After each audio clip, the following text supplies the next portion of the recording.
There's only one thing in the long run more expensive than education, and that is no education.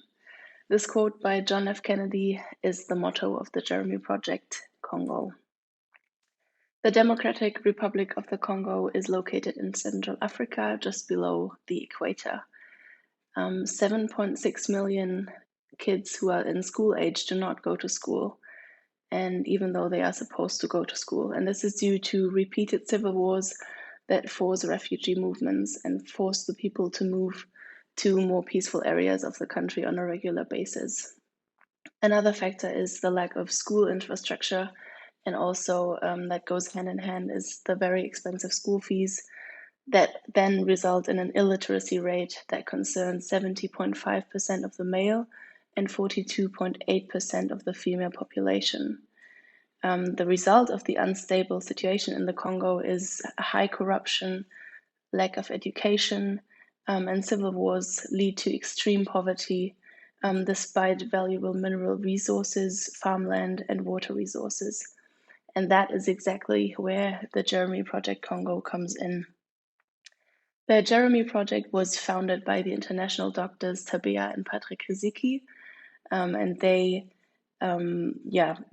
got married a few years ago. Patrick was born and raised in the Congo, and then they met on Tabea's deployment abroad. And then they use their vocation to give children in poverty hope and a future. Their goal is to achieve the domino effect. So, in order to give one child a school education, that will create the effect of better job opportunities, which will lead to more money. More money will then enable younger siblings to also get an education in hygiene, sex education, family planning, and proper nutrition. And this, in all, will lead to less poverty and create a long lasting effect that will be an enhancement for the whole country. So to really fulfill the plan of an independent, long-lasting effect for the Democratic Republic of the Congo, they've also founded the association Jenga Tumaini to help people really be independent of European help. And so in order to achieve that, they put the Congolesian people at the center of their education and also the development of their country. So it's basically a development of the Democratic Republican Congo by the Congolese people. So they invest in education, vocational training, health, and the empowerment of women. And also Jenga Tumaini creates jobs and job opportunities for the people who live close to the center. And so in order to cover many different areas, the Jeremy Project started different projects to really make that happen. So the first project is regarding sport and games. And they built a basketball court in 2021 and can already teach 220 children approximately basketball. So each child will get a warm meal, and then they practice together and have a good time and just be physically active.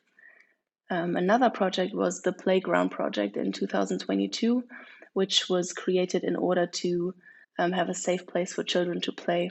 And up to this day, there was no playground in the Congo, and kids would just play on the side of the road where it's really dangerous.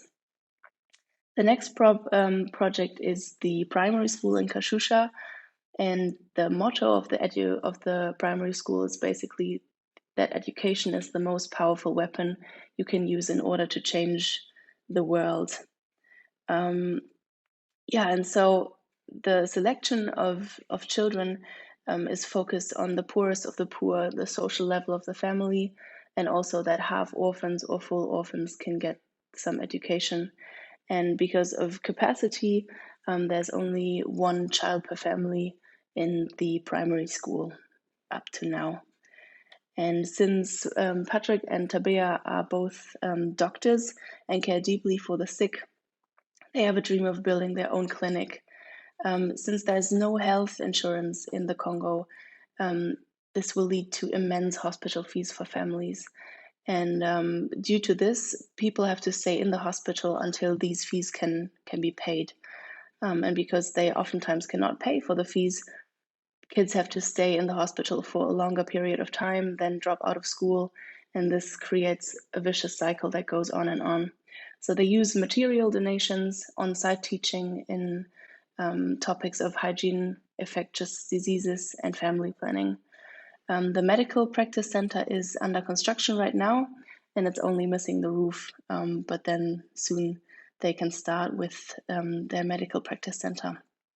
And last but not least, the agriculture project started in 2020 with reforesting and planting the land.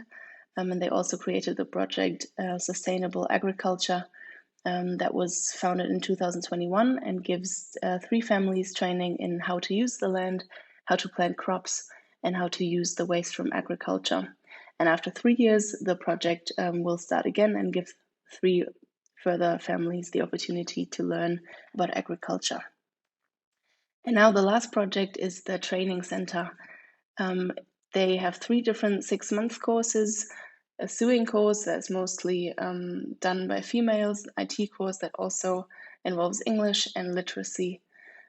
After they finish the 6-month course, they get a startup package and a certificate for their own businesses, which is quite nice for them. This is the whole area of the Jenga Tumaini project. In the middle, you can see the primary school, and on the right side, this is the medical center. So if this project raised your interest, and there are different opportunities for you to get involved. You can volunteer from Europe in organizing different things, or actually go on site to the Congo and help with a building project. You can also donate monthly donations for several projects, or you can fund a child for a school year. And you can also get in touch through the email address or the website. It's a great possibility to use our privileged situation to really invest ourselves in people who are in need. If you have any questions, feel free to let me know, and thank you for listening.